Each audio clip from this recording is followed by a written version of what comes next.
which will put yourself out of your own control into the control of a better. If you don't believe in the Christian kind of a God, you can believe in the Hindu kind of a God, who is your inner self. You see, you've got a lower self, which you can call your ego. That's that little scoundrelous fellow that's always out for me. But behind the ego, there is the Atman, the inner self, the inward light, as Quakers would call it, the real self, the spirit, which is substantially identical with God.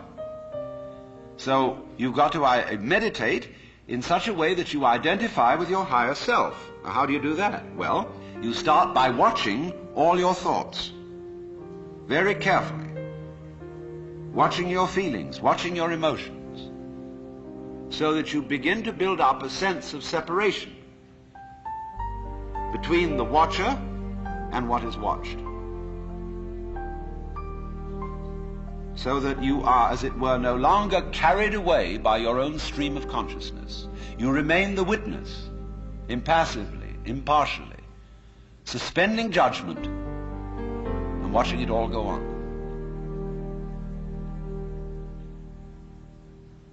That seems to be something like progress. At least you're taking an objective view of what is going on. You are beginning to be in a position to control it. But just wait a minute. Who is this self behind the self, the watching self? Can you watch that one? It's interesting if you do, because you find out, of course, that this is just as the problem of grace is nothing more than a transposition of the first problem. How am I to be unselfish? By my own power. It becomes, how am I to get grace by my own power? So in the same way, we find that the watching self, or the observing self, behind all our thoughts and feelings, is itself a thought. That is to say, when the police enter a house in which there are thieves, the thieves go up from the ground floor to the first floor. When the police arrive on the first floor, the thieves have gone up to the second, and so to the third, and finally out to the roof. And so when the ego is about to be unmasked, it immediately identifies with the higher self. It goes up a level.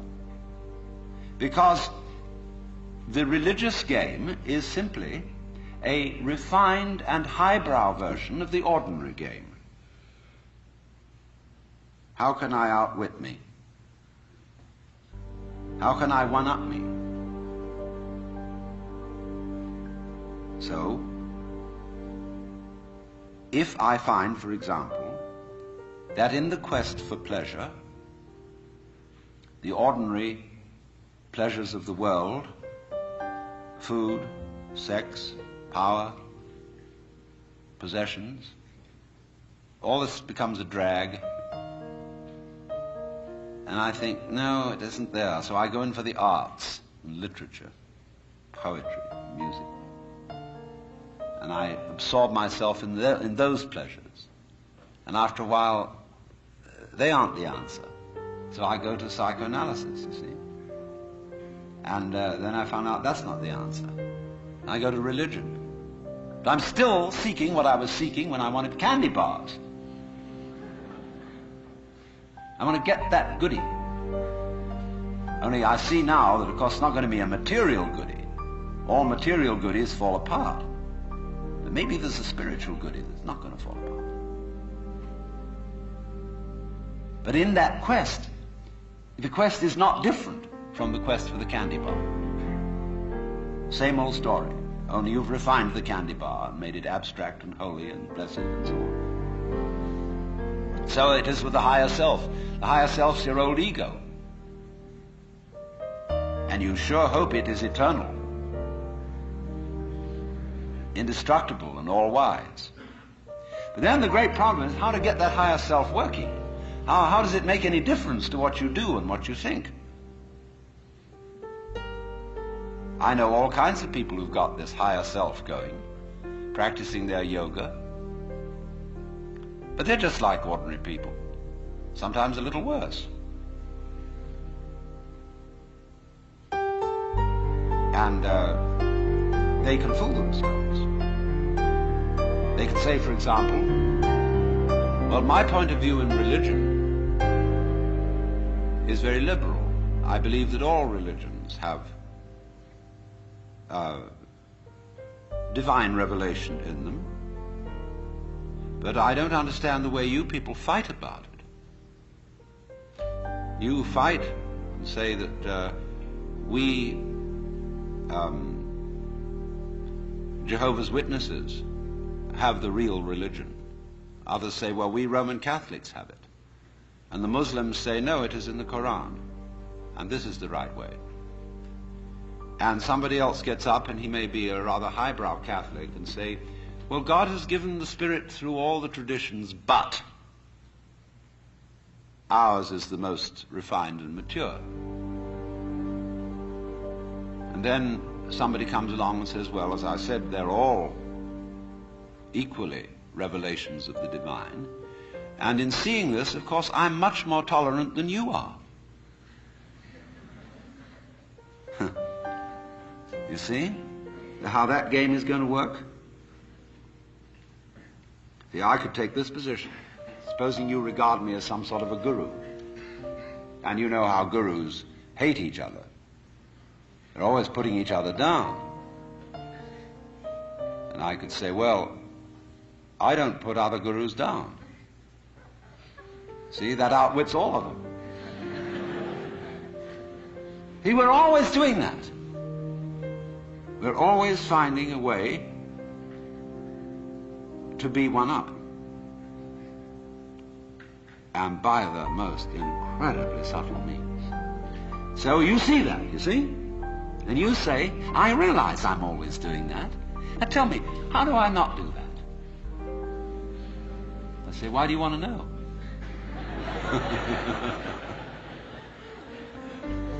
Well, I'd be better that way. Yeah, but why do you want to be better? You see, the reason you want to be better is the reason why you aren't. Shall I put it like that? We aren't better because we want to be. Because the road to hell is paved with good intentions. Because all the do-gooders in the world, whether they're doing good for others or doing it for themselves, are troublemakers. On the basis of, kindly let me help you or you'll drown, said the monkey, putting the fish safely up a tree.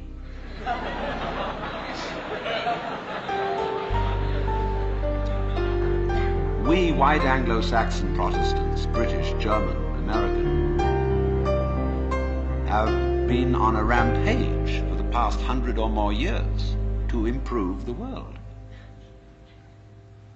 We have given the benefits of our culture, our religion, our technology to everybody, except perhaps the Australian Aborigines. And we have insisted that they receive the benefits of our culture, even our political styles, our democracy.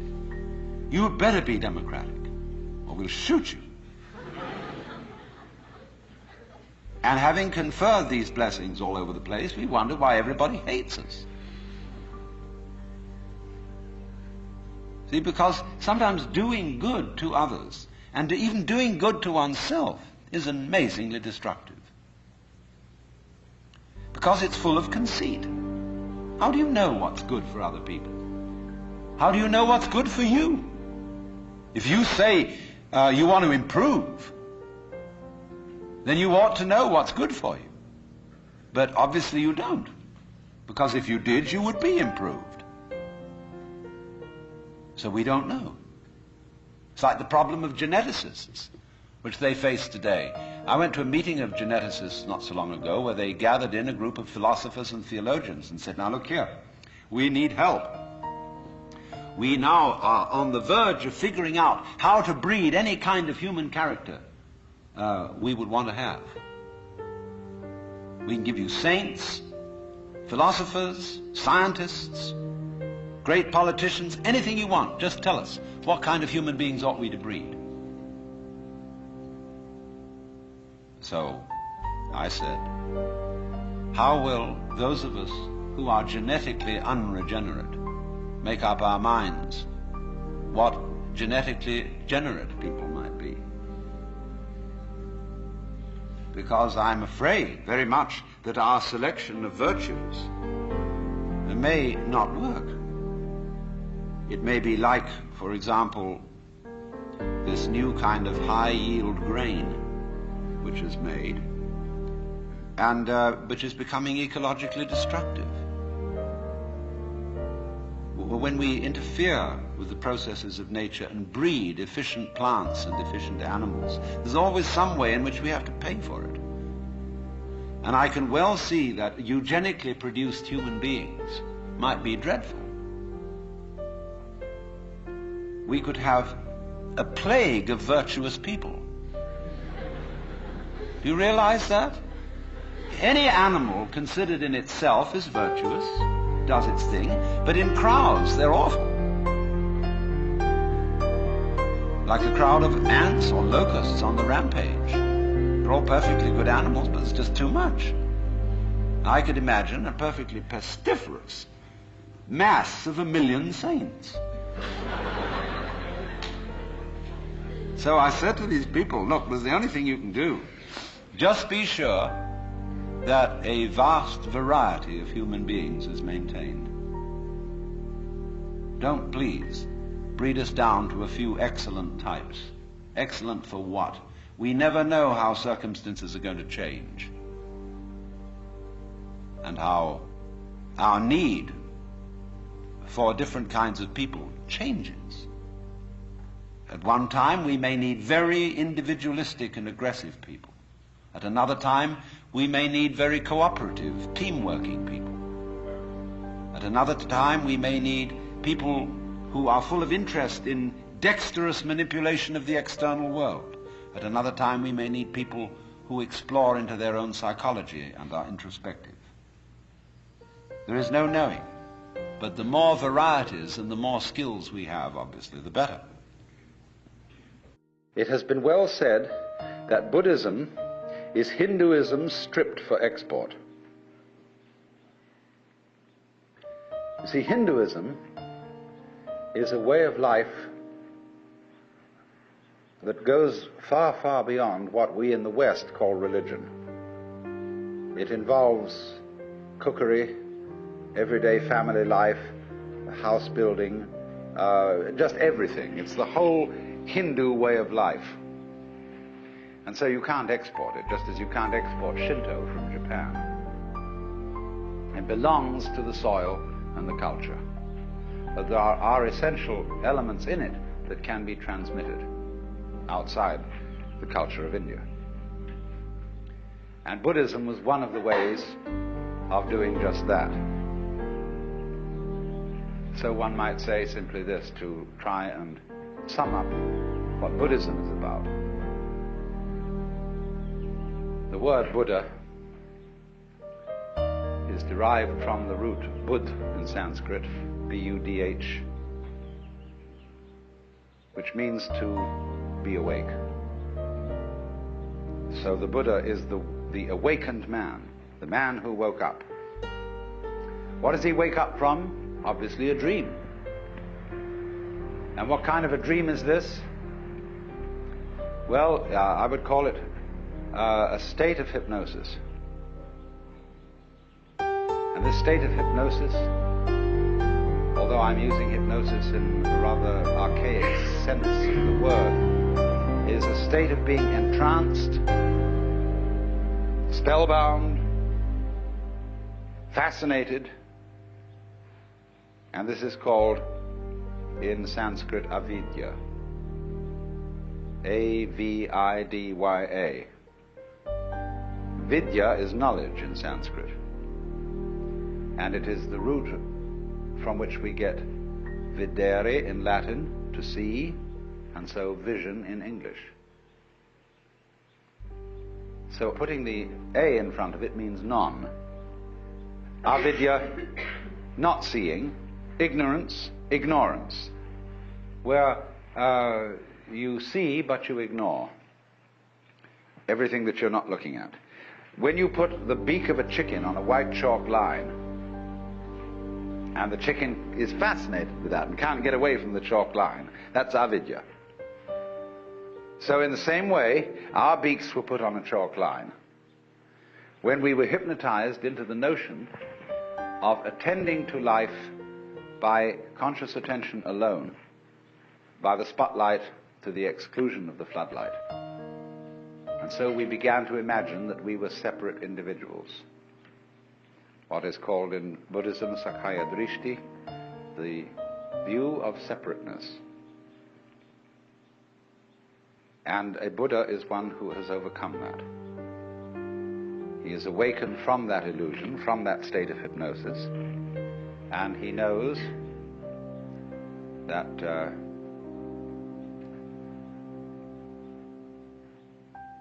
well, I can't put what he knows in any positive terms. This is the special thing about Buddhism. Everything in Buddhism sounds negative. Let's put it this way.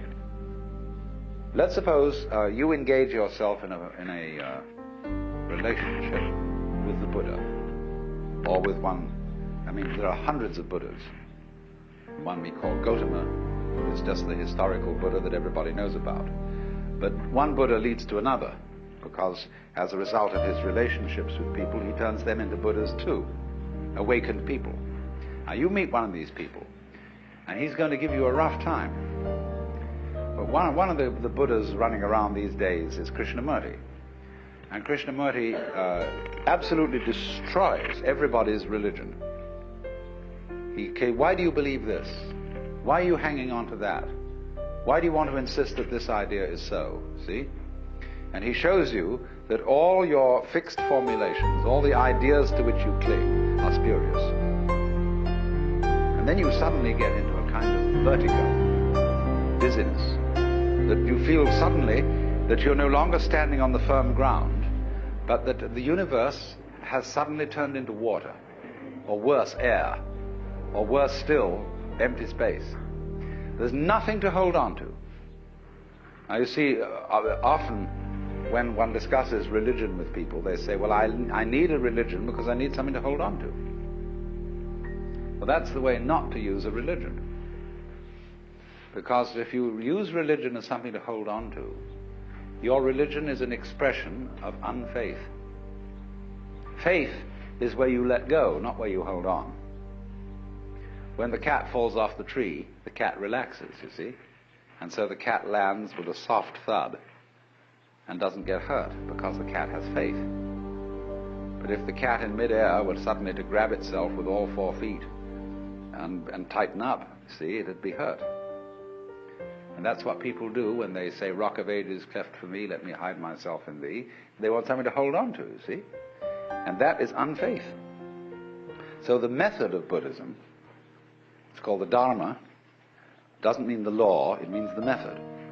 The method is to knock the stuffing out of you, to take away everything to which you cling, to cleanse you completely of all beliefs, all ideas, all concepts of what life is about, so that you are completely let go. So Buddhism has no doctrines at all that you have to believe in. I don't care what background you come from, whether you're a Roman Catholic or at one extreme or a logical positivist at the other. Both are clinging to something, you see? And so the method of Buddhism is to knock out the underpinnings and say, well, not only do we not believe in anything, we don't even believe in not believing in anything. You know, you crawl into a hole and pull the hole in after you. But in this case, you do the exact opposite of that. That's a defensive move, to crawl into a hole. In this way, you crawl into great space and then pull the space out after you. And to go through this is pretty rough, because you can do it on what seems at first to be a merely intellectual level. So you can engage a group of people in a discussion, and you can start, whenever they propose an idea that is their sort of guiding principle of life, you demolish it, show that it doesn't hold water. And step by step you unearth, by talking with them, what are the fundamental ideas they're operating on. Everybody is. Everybody is a philosopher. Everybody has metaphysics, although they may not know what it is, because they've never examined it. But by this method you bring it out, and you demolish it. And this suddenly, what seemed like a very nice intellectual discussion, turns into sheer murder. People get really anxious. They develop all the trembles and the symptoms of extreme anxiety. And so they finally say to the guru, the teacher, well, heaven's sakes, what do you believe in? He says, I'm not proposing anything. I didn't set anything up. Well, how do you navigate? How do you exist? This is what's the problem. Because you see, what we're moving from, as I suggested a moment ago, we're moving from a state of affairs where we're accustomed to navigation on land to a state of affairs where we're in the water. And this is very critical for today, because the impact of modern science on Western culture has been very similar to this. In Christianity, we sing hymns like How Firm a Foundation and Rock of Ages, Ein fester Burg, a mighty fortress is our God. We've something to stand on. The church's one foundation is Jesus Christ her Lord, you know. And it's this firm thing. All right, suddenly all that disappears or becomes implausible. And we find ourselves swimming or sinking. Now, when you find that you're living in the midst of a universe of relativity, where there's nothing you can hold on to, you've got to learn how to swim. And to swim, you've got to relax and stop grabbing. So this is what Buddhism does. When it says it's the art of let go, of non-attachment. Non-attachment doesn't mean that you lose your appetite for dinner. It means simply that you stop grabbing. You get rid of stickiness. Stickiness in the sense of, for example, when a wheel has an axle that's too tight and it sticks. You want to loosen it up a bit. You don't want it too loose. You don't want it floppy. Like a lot of people, when you tell them to relax, they become like a limp rag. It's not relaxing. Relaxing is having still tone. But it's a middle way. So this is entirely what Buddhism is about. It's about learning, for example, if I may put it in a vivid way, when you were born, you were kicked off a precipice.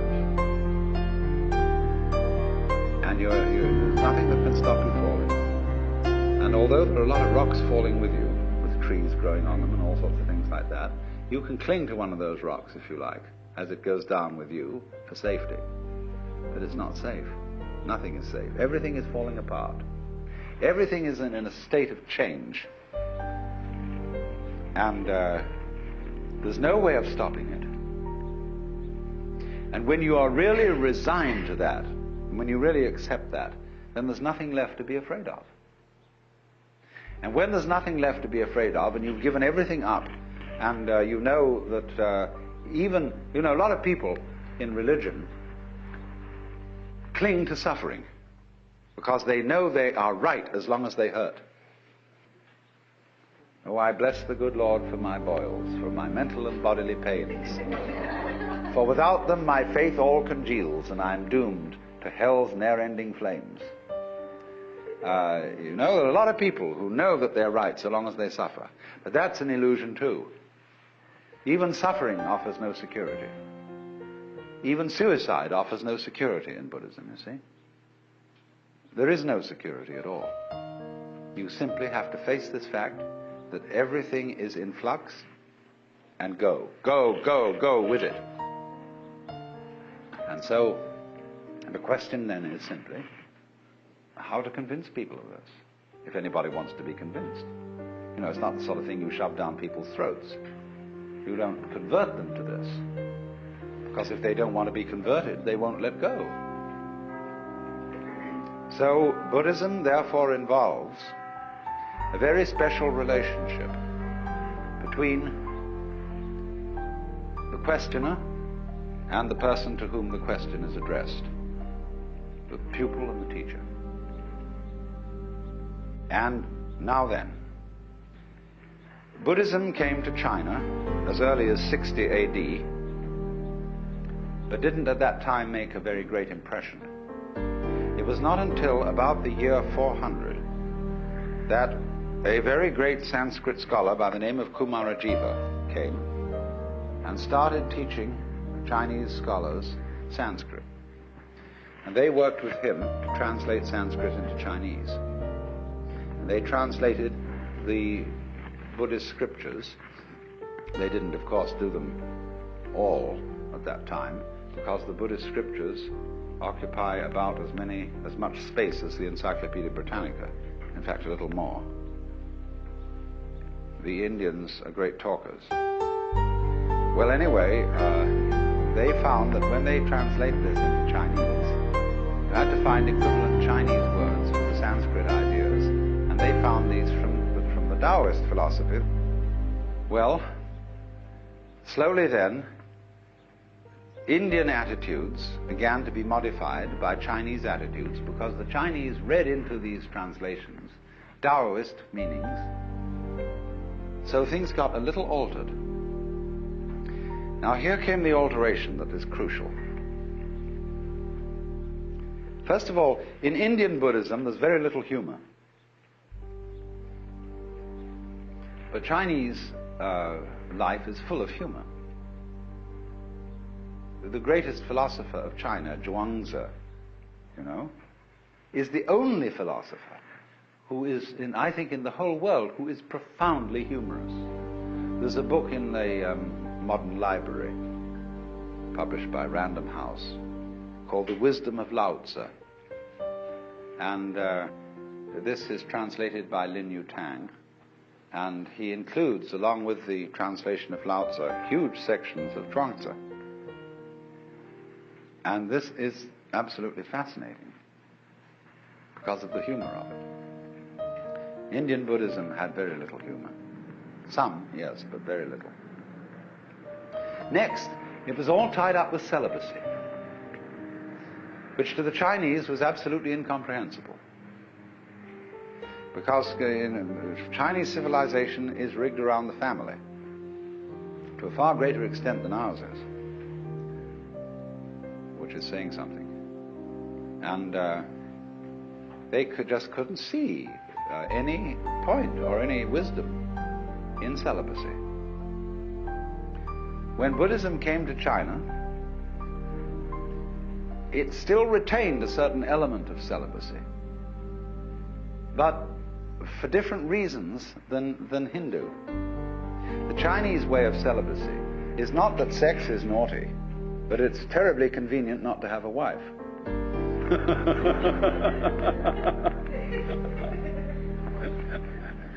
In other words, the ideal of the uninvolved life has a certain appeal, but they could never get through into their heads the notion that sexual desire was bad, which has always played a fairly strong role in Hindu thinking. Not in the same way as it has in the West. The Hindus don't have a guilt take on it. But they think that it dissipates your spiritual energies. And you see, in yoga, they envisage the idea that at the base of the spine there is what is called the kundalini, the serpent power, or the force of psychic energy. And so long as it remains at the base of the spine, this force is dissipated in sexuality. Now, yoga is to suck this thing up the spine and get it into the head. And so then you withdraw from the manifestation of this energy, or the dissipation of it, in sexuality, and it's put on a higher level. Only which end is up.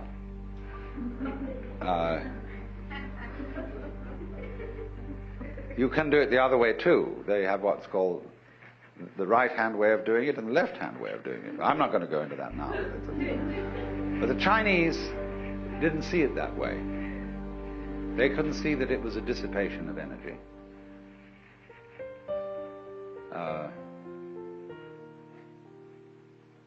So what they wanted to aim at was a way of living Buddhism and being awake, but at the same time remaining active in the ordinary life of the world.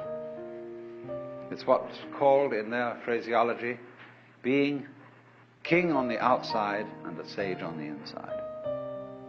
Managing practical affairs, completely involved in whatever life is, but at the same time inwardly living on top of the mountain, being cloud-hidden, whereabouts unknown. So Chinese Zen is the preeminent expression of this, because it is the mixture of Indian Buddhism and Chinese Taoism plus a certain Confucian practicality. Zen developed out of the work of Kumarajiva. Came into China at, as I said, 400 or a little before. He had two disciples who began to work on Buddhism from a Taoist point of view, and they were actually the originators of Zen. Then apparently about shortly before 500, as the dates now check out, another Indian came to China whose name was Bodhidharma. And Bodhidharma was the person who touched off Zen as a specific movement. Bodhidharma had a pupil by the name of Eka. Huike in Chinese. Eka is Japanese pronunciation, like Zen is the Japanese pronunciation of the Chinese Chan. And the story is that when Eka came to Bodhidharma, Bodhidharma refused to accept him as a student. All Zen masters do this. They reject you. And this stimulates you, see, to come back stronger. If you're going to learn at all. And Eka came back stronger and stronger and stronger, and Bodhidharma resisted him stronger and stronger, and finally he cut off his left arm and presented it to Bodhidharma. He said, look, here's my left arm given to you as a token that nothing in the world matters to me except to find out what you're all about. All right, he said, what do you want to know? Eka said, I have no peace of mind. Please pacify my mind. In Chinese, mind is this word pronounced shin. And shin is here. Shin is the heart mind. It's the psychic center. And so Bodhidharma said, bring out your shin here before me and I will pacify it. Eka said, when I look for it, I can't find it. Bodhidharma said, then it's pacified. And Eka immediately understood what all the thing was about. That's the experience called Satori in Japanese, Wu in Chinese, Mandarin, and in the Cantonese dialect,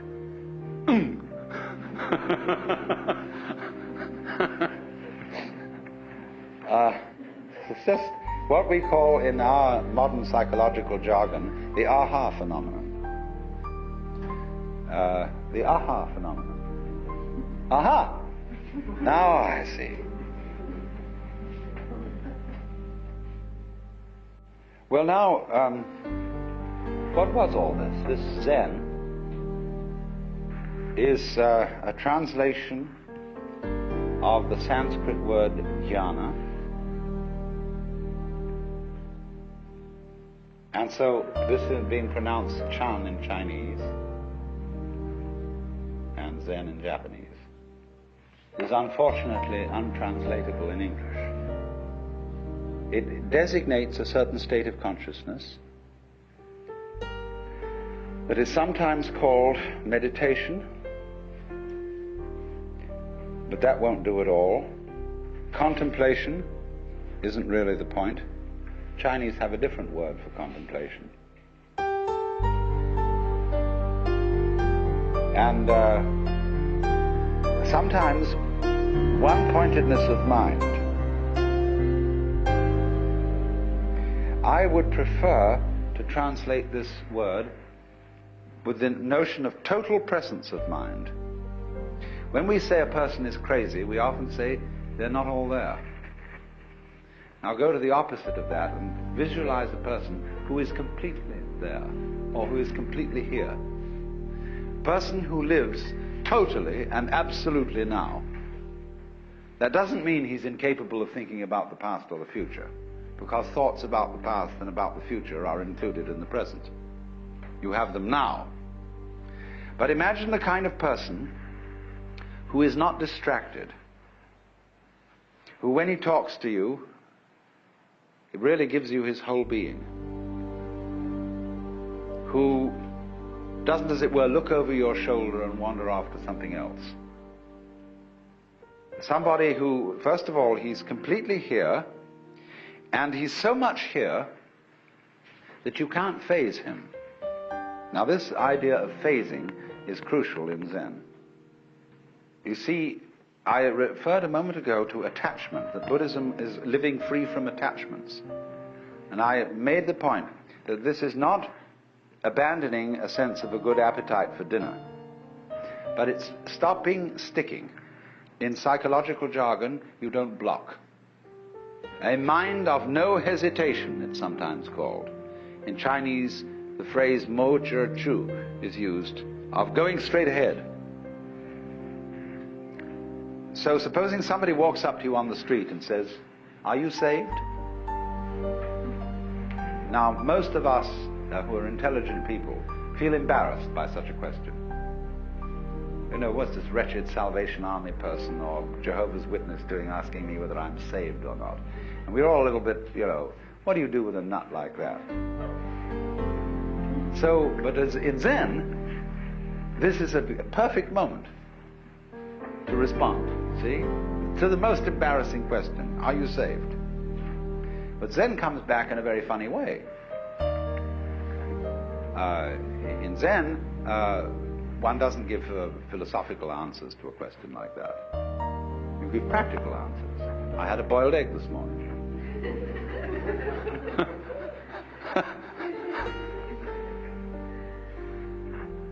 Because whenever you are asked about matters sacred, theoretical and philosophical, you answer in terms of things earthy and practical. But then on the other hand, when you are asked about things earthy and practical, you answer in terms of things religious and philosophical. Is dinner ready? No? Who's asking this question? Who are you? So, this is then the flavor of Zen, is, you know, Bodhidharma is supposed to have meditated so long that his legs fell off. And he's usually drawn this way, something like this anyway.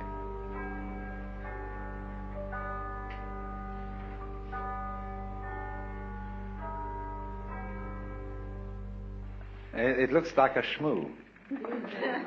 But in Japan, you buy these toys that are darumas. And they are so weighted in here that you could never knock them over. You can bat it on the floor, bat it this way, bat it that way, but it always comes up again. And so the poem says, 7 times down, 8 times up, such is life. So this is the principle of not being phased, not being attached. So to play the game, you can't phase me. This is very important in the art of lifemanship. Fundamental gamesmanship.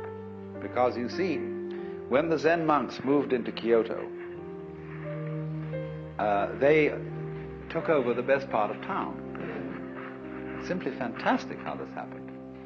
The beautiful hills were occupied by the brigands, who later became the Japanese nobility. The great daimyos, these were the toughest characters. And the Zen monks played a game with them, which was that, you possess all these lands and you're powerful and so on, but so what? It's all falling apart. Then what will you do? Well, they said, that's too bad, we don't know. And the Zen monks said, you haven't got the hang of the thing, you see. So they found that they couldn't terrify Zen monks. That they played all sorts of tricks, but the Zen monks were better masters at it. See, supposing you say to somebody, look, I'm not afraid of you. You can do anything you like. You can kill me or anything at all. Well, if I go and kill the fellow who says this, I'll never find out whether he was afraid or not.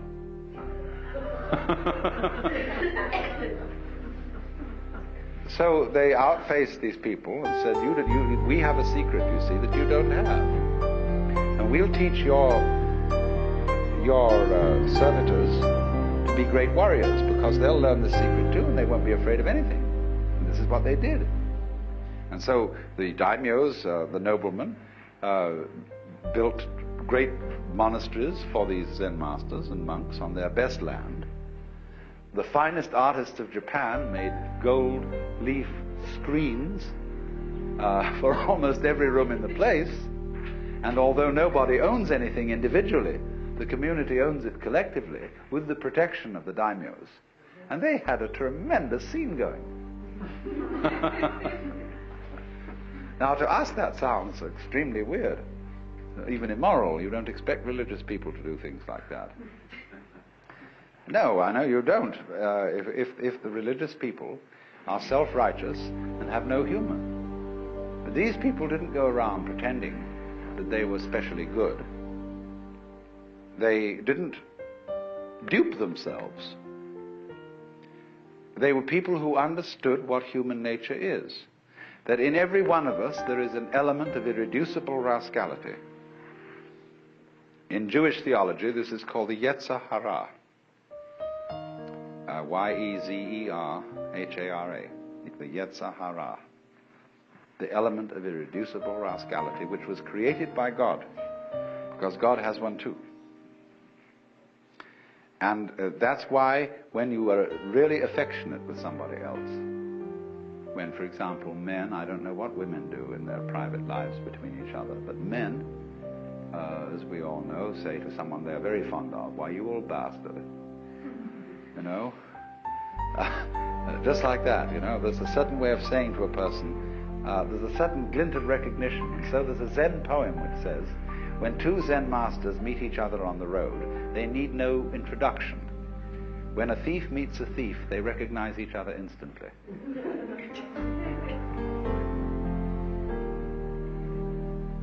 And this goes back, you see, again into the heart of Chinese philosophy. That human nature is considered to be basically good. And even the rascally elements of it are good. They are the sort of salt in the human stew.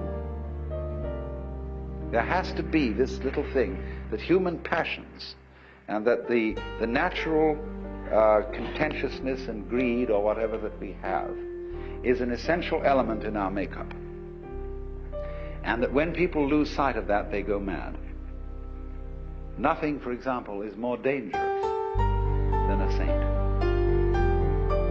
That is to say, an unconscious saint who thinks that he is right and who endeavors to live an absolutely pure life and to eliminate all selfish thoughts. Somebody who undertakes that task is going to be a menace to all around, because he loses his humor. He loses his real humility, which is knowing that after all, since we're humans, we have certain needs. We need to eat, we need sex, we need this, that, and the other. And this sort of has a quality of humor to it. And so this is why in Zen art, the sages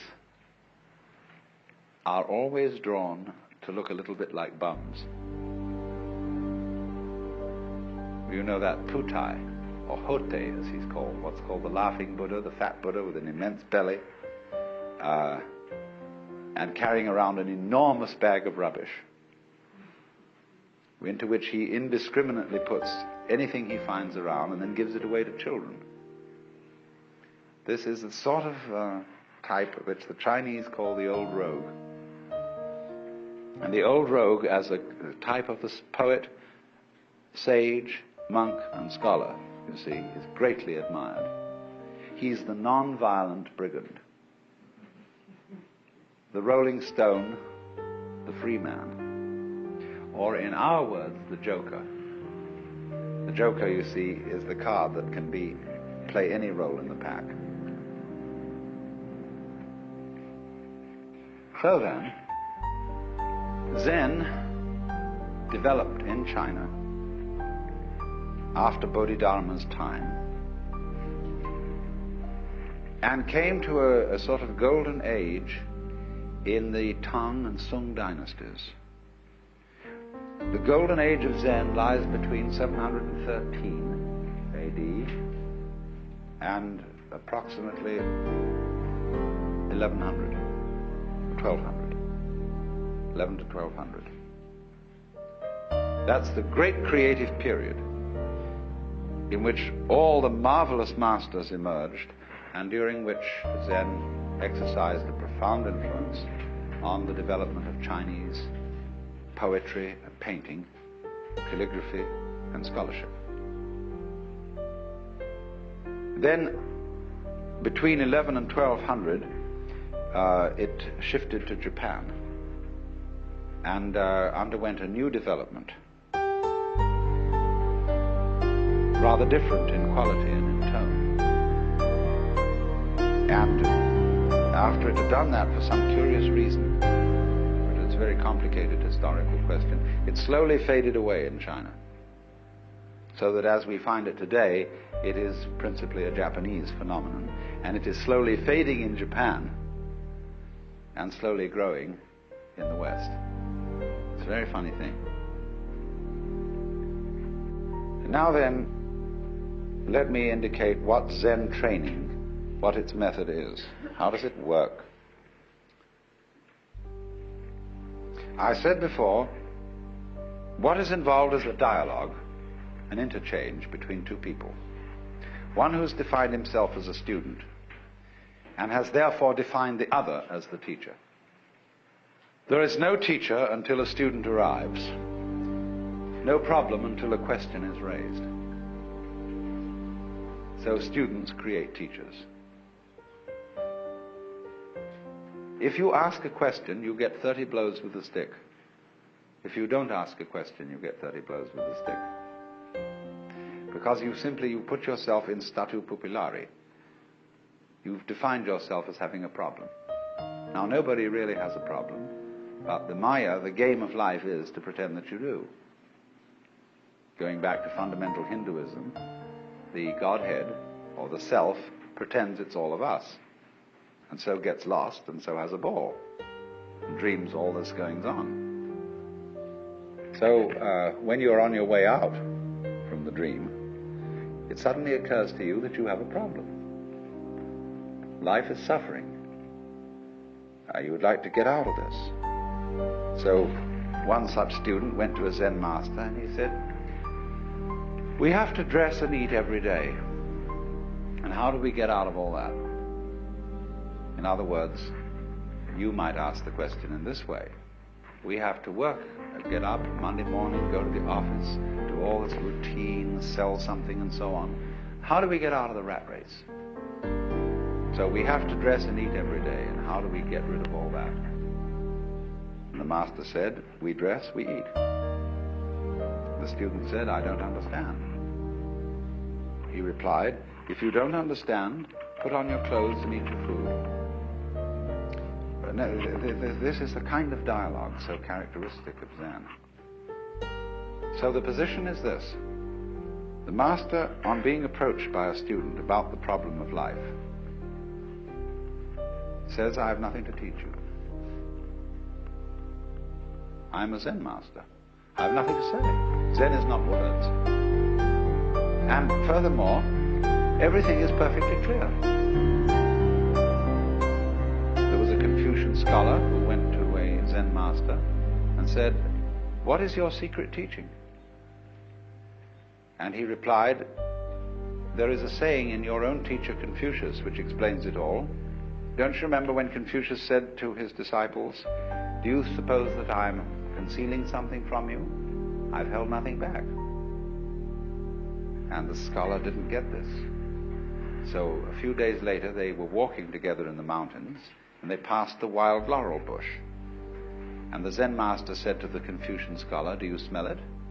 He said, "Yes." He said, "You see, I'm holding nothing back." So the position of the Zen master is, there is nothing to tell you. There is no, we're not offering you any panacea, any solution, any doctrine, any big goodie to the problem of life. Because the problem is an illusion. Well, then the student under these circumstances thinks, well, this is some sort of a come-on. He's testing my sincerity. And of course the nothing which he has to teach is the mystery of the great void. See, he doesn't take it as meaning just plain old ordinary nothing, but the great void. And so he persists. And the teacher makes him persist until he gets way out on a limb.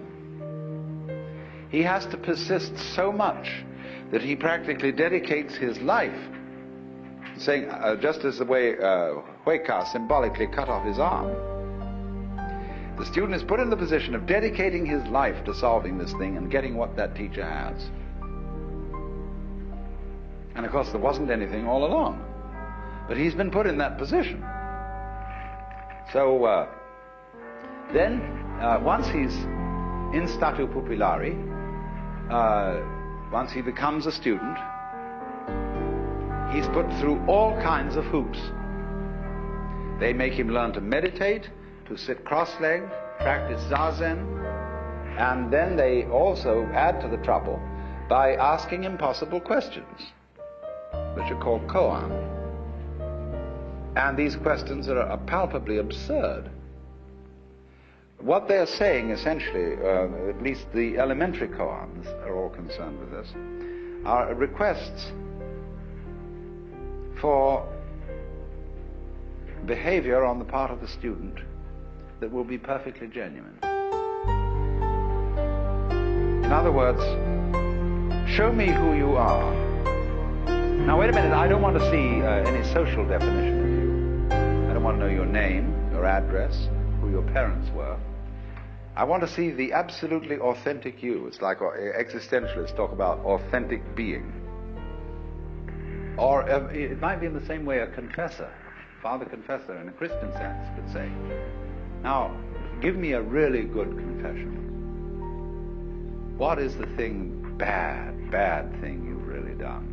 And you confess to him adulteries and murders and thefts and sacrilege and blasphemies and cussing and so on. And he says, oh no, come off it. Those are only trivial sins. Come on now, what is the really awful thing you've done? I don't know, what me? This is the backwards way of doing exactly the same thing a Zen master is doing. Think, who are you really? Are you anybody? Is anybody home? Have you got anything? And they do things like making you shout. See, this word is a very important word in Zen. Nothing. Mu. It's represented by the empty circle. The word mu in Japanese. So they say, now say it. Say mu. Mu! You know, with all your guts going into it. They say, no. You don't know how to say that. Come on, that's feeble. That's nothing. Let's really say it. They have every kind of trick like that to show you that the more you make an effort to be genuine, the more of a fool you become. And they tie you up in knots until you're desperate. There was an American Zen student who was on a Fulbright, and I gave him a year to study Zen. And he started to panic because he had only a month to go and he hadn't realized it. And he knew he had to, and he went to the Zen master and said, damn it. He said, look, I've only got a month left. And the master said, all right, we'll have what we call osession. Osession is an intense meditation practice where you only sleep 3 hours a night sort of thing, and you meditate all the rest of the time. Let's go, let's really do it, do it, do it, do it. And every day, 3 times, you come to me and present the answer to your Zen problem, your koan. And it got worse, and it got worse, and it got worse, and he got more and more desperate. That here was this Fulbright going to end, and he wouldn't know what Zen was all about. Well, practically on the last day, he suddenly saw there was nothing to see. You know, it's all right the way it is. And this tremendous illumination, this load off his head, was of course what the master was trying to make him do. Now, in the ordinary way, if you're not on a Fulbright and you can stay around further in Japan, the master will then play a trick on you. He'll say, oh, now that's wonderful. You got your foot in at the gate.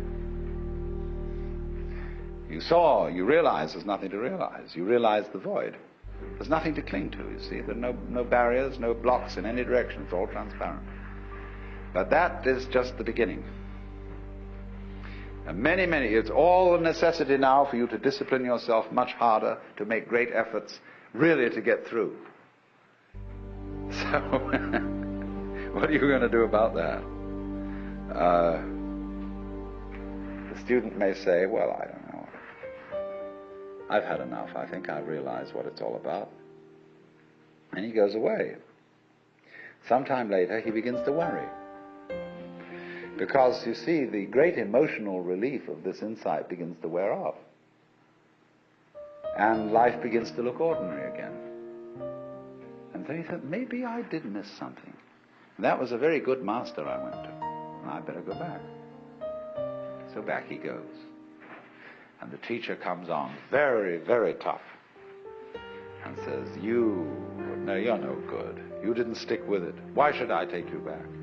Oh, master, I'm so sorry. I didn't realize I was young and inexperienced, and now I've come to my senses. So the teacher finally says, all right, you're on probation. So again, he starts another koan. And this one comes in from a completely different point of view. And he's got others that come from this way, and from this way, and from this way, and from this way. And the point is always, so long as I can beguile you as a teacher into thinking there's something you can get, you need to study with me. When I can no longer fool you into thinking that there's something to get out of life, you'll know that you're life. You don't get something out of it, you're it. But so long as you can be phased and you can be taken in by the teacher, you need a teacher. So in the end, when the student no longer needs a teacher, and he sees that this old boy has fooled him the whole way through, he says at the same time,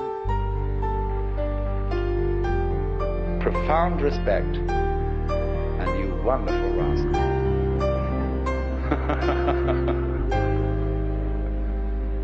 There's a very strange thing in I've poked around a good deal lately in Japan among American Zen students to find out what's going on. And they tell me that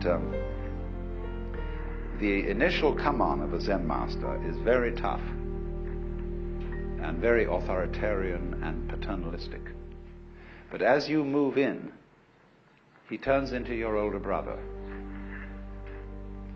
and is a person you feel going right along with you, beside you, helping you in this thing, full of friendship and compassion and everything.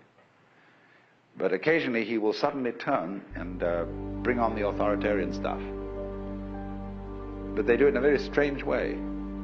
There was a Zen master who on a Saturday morning, when he should have been woken up at 8 o'clock, was woken up at 7 or whatever the time was. No, he should have been woken up at 8 on Saturdays and 7 on weekdays. So this was a Saturday, and his attendant monk came and woke him up at 8. He was immediately looked at the clock and was absolutely furious that he'd been woken up an hour late because he didn't know it was Saturday. So he struck out at this monk in a rage. And the monk said, "Master, but it's Saturday." He said, "Oh." Anger disappeared, absolutely serene, no apologies.